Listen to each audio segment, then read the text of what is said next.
Here we go. It's Fantasy Football Now. I'm Jeff Fidoff. Tito, they call me. He is Chad Rink. Follow me on the X. Oops, wrong one there. Here we go. Follow me on the X at That Happens. He is at Chad Ocho Rinko.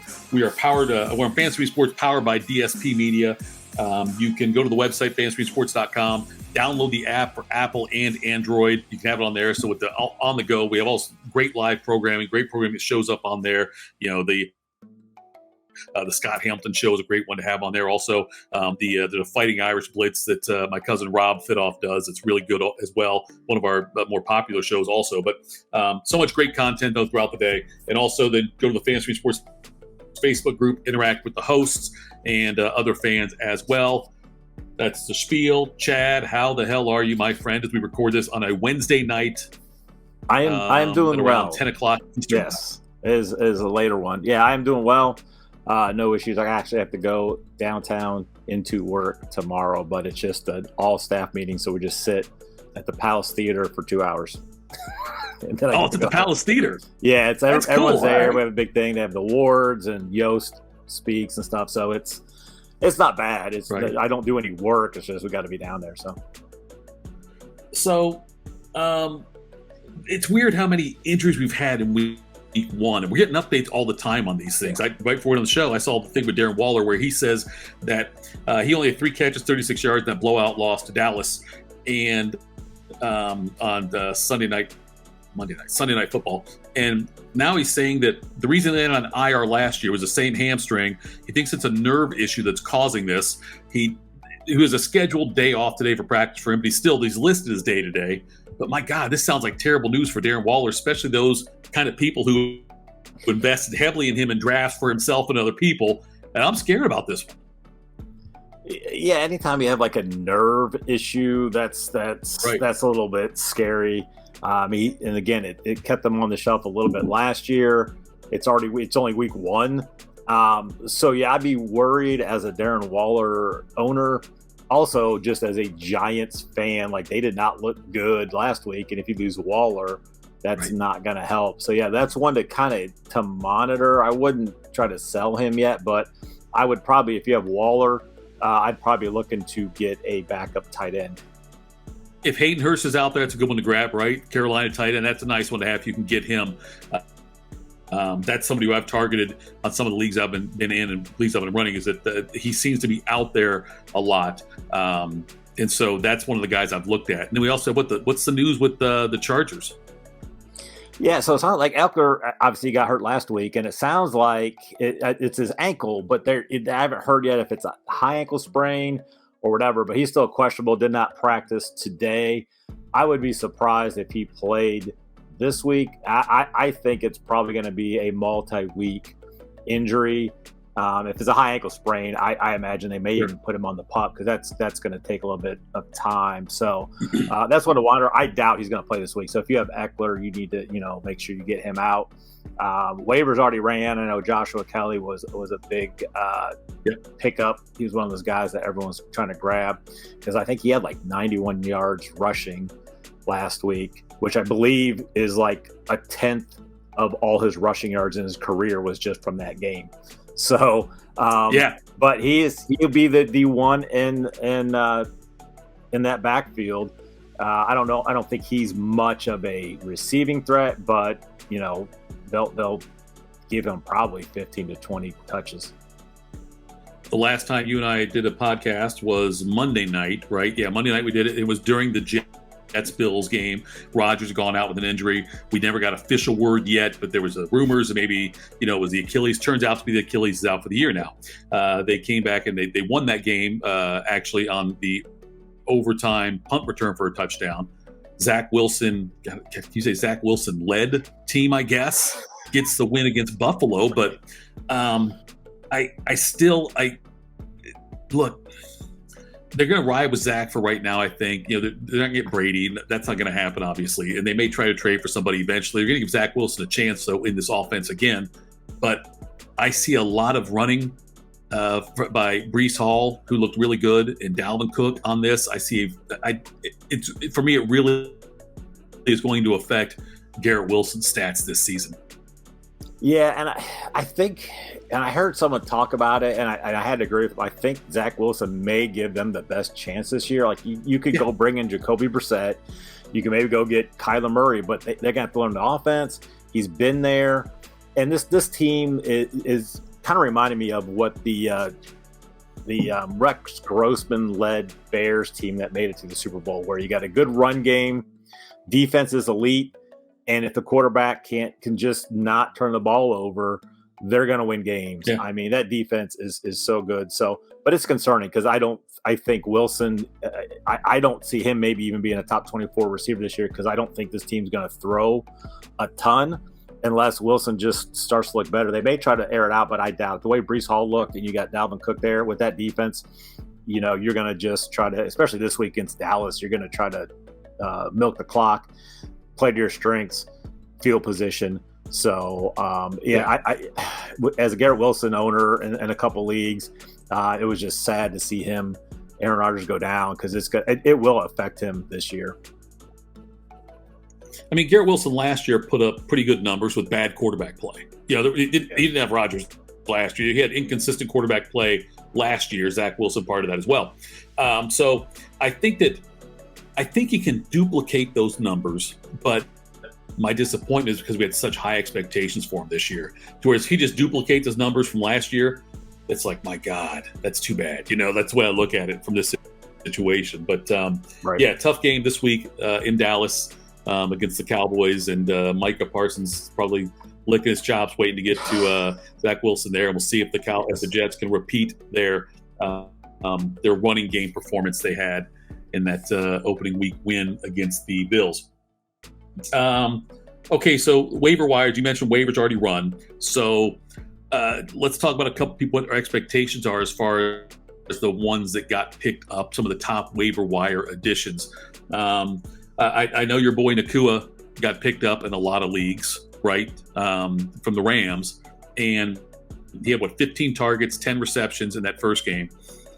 And Cooper Kupp obviously still nowhere to be found on the Rams roster because he's on the IR. But do you see a similar type game for him this week? I don't know. Like they're playing the Niners, but I could see him. I could see him in the first half having like 2-3 catches for like 22 yards, and then end up with like 8 for 52 or something because of like some late, just dink and dunks later on. It's amazing to me. I saw somebody was what was his name? I think his name's Jesse Morris of the Fantasy Doctors, who I follow. He's a good follow if you for fantasy injuries because he's a doctor. He's an actual doctor, and he can give you really good insights on things. And he plays fantasy all the time. So he got offered in a trade because he picked up Nakua, or he may have had Nakua. He got offered in a trade George Kittle, Sky Moore, and Jalen Warren for Nakua. Like, this dude's played one game. Here's my thing. Yeah. He looked good. Tuffy Rhodes. I was hoping you would say it because I had it on my notes. I was going to say, who he could be? He could be Tuffy Rhodes, so I'm glad you brought it up. Like, he looked good. He looks like he could run routes. He's got good hands. I just don't, he's got one game, and people are going crazy over this guy. Yeah. Like, he's going to be the next Cooper Kupp, and he might be. Like, they play the Niners this week.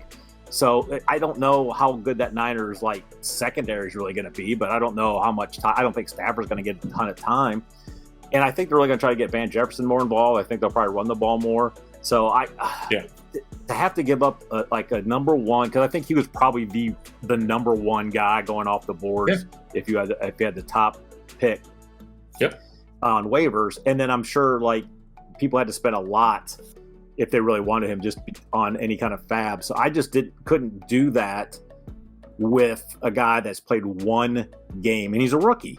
So, and on an offense that I don't think before this week, no one was high on the Rams offense. So it's one game, let's see. I just could not pull the trigger on him.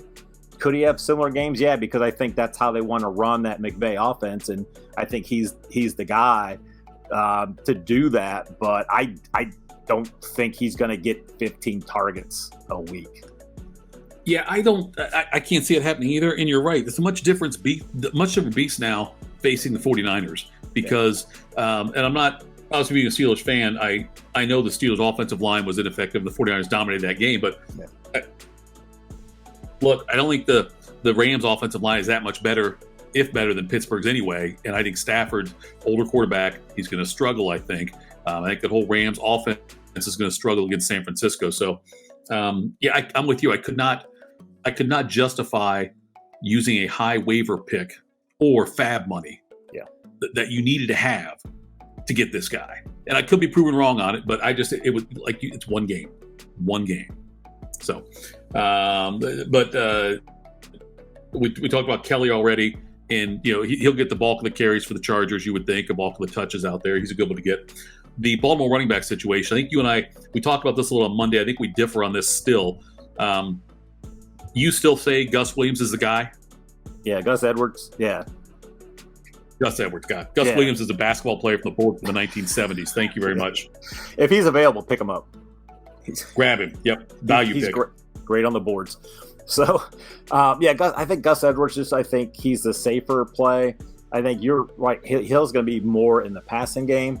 Mm-hmm. I believe they're in Cincinnati this week. So that should be an interesting game. I don't know how that's going to unfold. So I think Edwards is. I still don't like either of them. But they're, at least those guys are in a position where there's not any chance Dobbins coming back this year. So those guys have season long value. Right.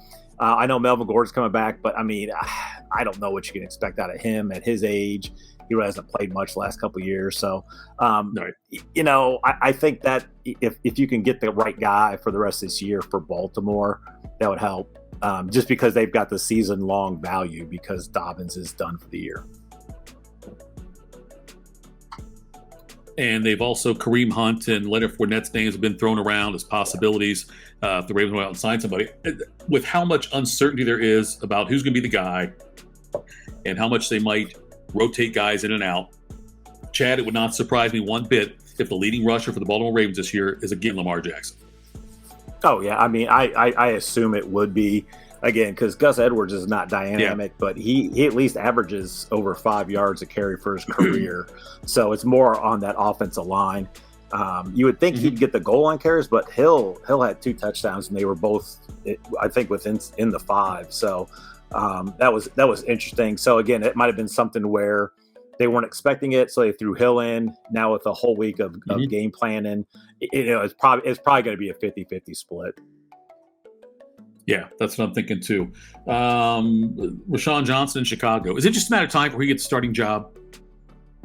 As a Bears fan, I hope so. Like, I have nothing against Khalil Herbert. I liked him as a change of pace back for Montgomery, but if you watch that game, Rashawn Johnson, he had 6 receptions, I believe, 5 or 6. So I think he's good in the passing game. He's good at pass protection, and I just think he's the better running back. And it's just one of those things. If he was on another team besides being behind Bijan Robinson in college, he would have been a bigger name in the draft. So I hope so. Again, I think they'll use them both just because I think it's going to be more of a committee. But I think here, probably by week 4, week 5, Roshan's going to be the starter, and Khalil Herbert's going to just be more of a change pace back, or maybe have for every 2 series of Roshan, you get 1 of Herbert. So I hope they do that, and I expect it, that they will.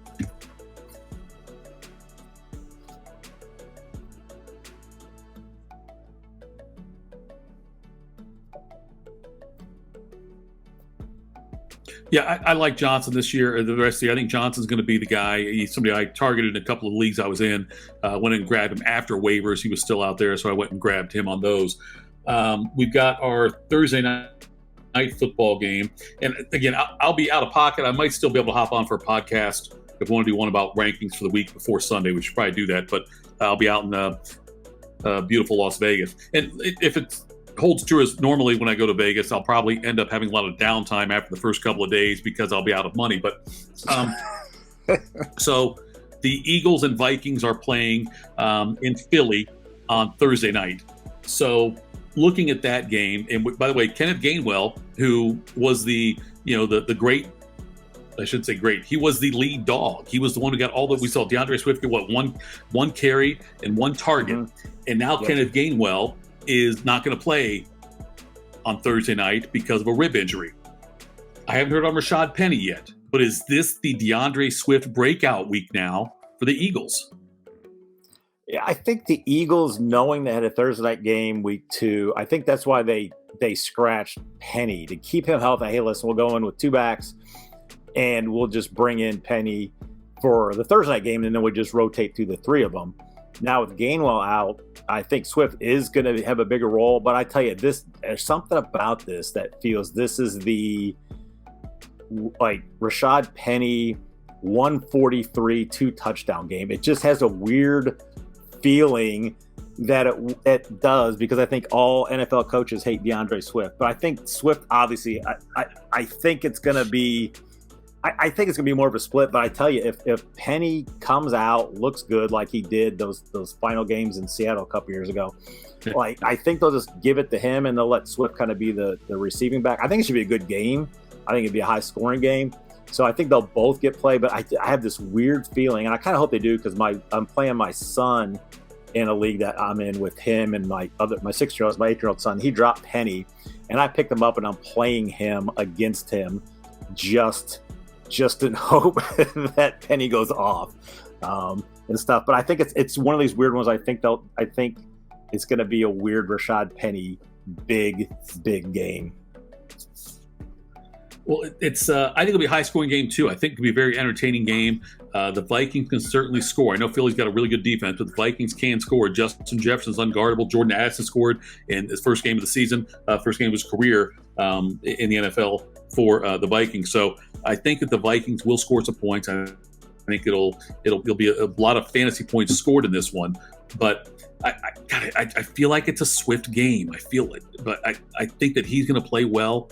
I think they'll give him enough touches, but that makes a lot of sense what you said about the Thursday thing, about maybe that's why Penny didn't play, was because they did the Thursday game, wanted him to be fresh come into this one. We'll see what happens on that one, but I think Hurts and Cousins both have big games. I think Jefferson, Addison, A.J. Brown, who am I forgetting? I like Hawkinson. I like Hawkinson, because I think you can attack the Eagles. I think you can attack the Eagles over the middle. So I think he looks to have a big game. Like I said, Jefferson's unguardable. I mean, Mac Jones looked good against that Eagles D last week. So, I think Jalen Carter is going to be the big thing. If they can stop Jalen Carter, and if they let Jalen Carter in more snaps, that could be a problem. Right. But I think I think it's going to be, I would try to stay away from any of the Vikings running backs, just because I think the Eagles will be able to stuff them. I think it's just going to have to rely on the Vikings passing game. Yeah, this could be one of those 40 pass attempt games by Kirk Cousins, I think, in this one. Because, I don't think the running game is going to do much for Minnesota. Philadelphia should be able to stop that, I think, rather easily. But it's going to be a fun game to watch. It's kind of what I'm looking forward to on that one. You had somebody else on the notes here before we wrap up. But again, we'll do something again. I'm taking Stephanie in Vegas. We'll do another one where we'll go over some of our week-long things, or you'll do a solo one. We'll figure it out. But trust me, we're not going to leave you guys hanging. We just want to get on the Thursday night stuff and make sure we got that all out before I head out of town and before you have to set your lineups. But the big news for the Thursday game, no Gainwell. So make sure you have Gainwell out of your lineup. Yeah. What was your Sergio dip thing you wanted to get into? So I didn't realize, 6 years ago, it was the Monday night game. It was September 11th, 2017 was the Sergio dip. And if you're a sports fan and you don't know Sergio dip, then you're not a sports fan. It was the infamous, when it was a Monday night game. It was the second Monday night game, Broncos Chargers, and it was Vance Joseph's first game coaching. And ESPN sent it down to Sergio dip on the sidelines, and he was just nervous and awkward. And he ended it with, he is having the time of his life. And so it's the Sergio, it's like a 34-second clip, and it's just one of those where it's like, and then we never heard from Sergio Dip ever again. So I put that on there because I was watching again today, and I didn't realize it was on September 11th. But then it hit me. I'm like, and I think Sergio Dip still is for the ESPN to support days and stuff. I think he still does stuff there. He's just not going to be on their primetime stuff. But I think he missed an opportunity and ESPN missed an opportunity Like, he should have, after that, said, hey, listen, that was horrible. I admit it. However, I think if I do something like that every week to start Monday Night Football, people will watch, Ray. People will most definitely watch. Like, could you imagine him doing that every week? Like, it would, again, it would be, people would watch because it's like he's in on the joke. And it would just be kind of one of those things like, oh, let's see what Sergio Dip has to say. And then eventually he probably would have gotten better and on the sideline reporting. And it would have been ratings gold.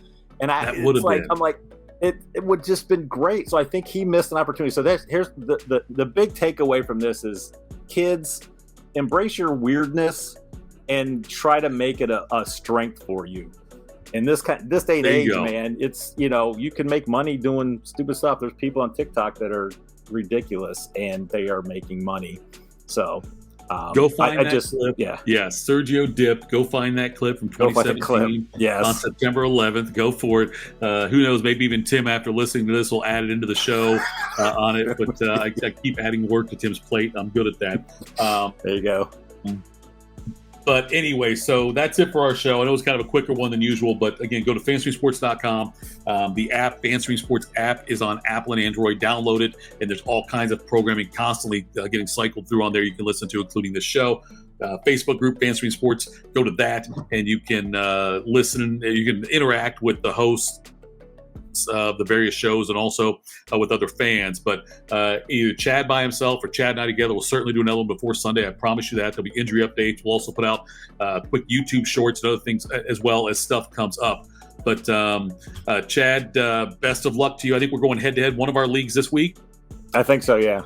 In the Primetime League or whatever it is. The Primetime League, yes. And I usually suck in that league. I've won it one time, but I've been bad otherwise. So, anyway, by the way, one of the things too, Brad Schmaltz, but he asked me because he lost Aaron Rodgers as one of his two quarterbacks. He was already kind of depleted in our league. I saw that trade you made. Yeah. He asked me that before that trade we made, he asked me, what's the earliest someone's tanked in this league? And I said, I'm not sure, but I believe it'll be Rink. I'm not sure what the earliest was, what the number was, but it might have been Rink. I think it was you last year.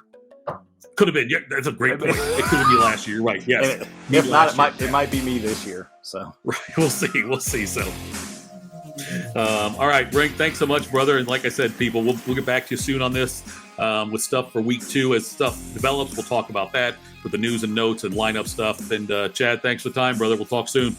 All right, man. Fly safe.